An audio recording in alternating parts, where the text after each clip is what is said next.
Bonjour à tous et bienvenue dans cette nouvelle vidéo. Nous allons parler changement de métier. Je suis Céline Dionigi, directrice d'Istia Compétences et j'accompagne les individus et les entreprises à développer leur plein potentiel.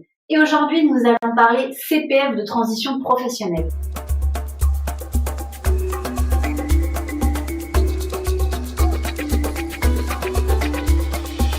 Bien que nous ne soyons pas dans la grande démission comme aux États-Unis, 58% des Français s'interrogent sur un changement de métier. Et si vous souhaitez changer de métier en vous formant, eh bien il y a CPF de transition professionnelle qui vous est accessible. Vous allez pouvoir vous former et avoir le maintien de votre rémunération. Toutefois, attention, pour accéder au CPF de transition professionnelle, en fonction de votre contrat actuel, il y a certains critères d'éligibilité. Par exemple, pour le CDI, il vous faudra une ancienneté de 24 mois, dont 12 mois dans l'entreprise qui vous signera votre autorisation d'absence. Parce que oui, l'entreprise vous signera une autorisation d'absence et on le verra juste après. Si vous êtes en CDD, il vous faudra une ancienneté de 24 mois sur les 5 dernières années, 24 mois consécutifs ou non, et 4 mois dans l'entreprise qui vous signera votre autorisation d'absence. Avant de passer aux autres contrats, si vous êtes en train d'apprendre quelque chose sur cette vidéo, n'hésitez pas à vous abonner à cette chaîne et surtout, vous deviendrez des experts dans la gestion des compétences. Pour les intérimaires, il faudra avoir travaillé 1600 heures, dont 600 heures avec l'agence de travail temporaire qui vous signera votre autorisation d'absence. Pour les intermittents du spectacle, c'est 220 jours de travail ou de cachet sur les 2 à 5 dernières années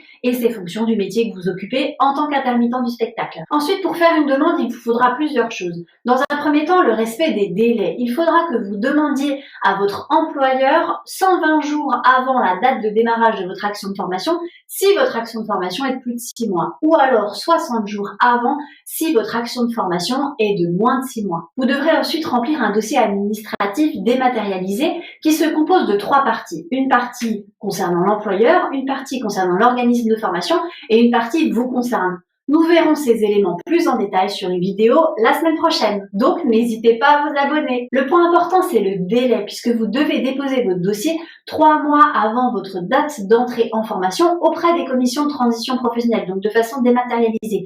Donc, faites bien attention au délai. Le délai important, c'est 3 mois avant la date de début de votre formation. Votre dossier doit être complet. Attention, votre employeur peut refuser votre demande. Si celle-ci n'est pas complète, si vous n'avez pas l'ancienneté et si vous n'avez pas mis toutes les mentions obligatoires sur la demande d'autorisation d'absence. Si vous remplissez tous les critères, néanmoins, votre employeur peut vous demander un report de 9 mois maximum de votre projet de formation.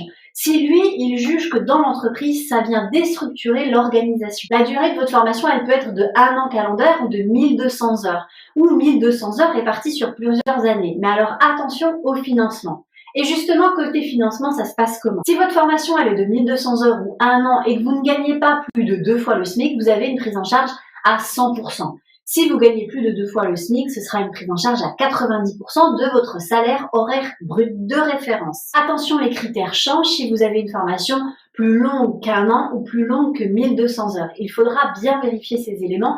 N'hésitez pas, je vous mettrai dans la barre de description toutes les informations concernant le CPF de transition professionnelle. Attention, autre subtilité, la période appliquée en entreprise, les stages, la PAE comme on aime à l'appeler, eh bien cette période, si elle est corrélée la période nécessaire par rapport à votre certification, il y aura une prise en charge de 100% si celle-ci ne dépasse pas 30% de votre formation. Toutefois, si aujourd'hui votre prestataire de formation réalisait une période appliquée en entreprise plus longue que la période appliquée en entreprise dans le cadre de la certification, eh bien à ce moment-là, vous n'auriez pas une prise en charge sur la période appliquée en entreprise, le stage plus long que ce qui est préconisé.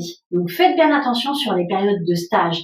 Regardez bien le référentiel de la formation que vous souhaitez faire. Et qu'est-ce qui se passe si votre contrat est rompu durant votre formation?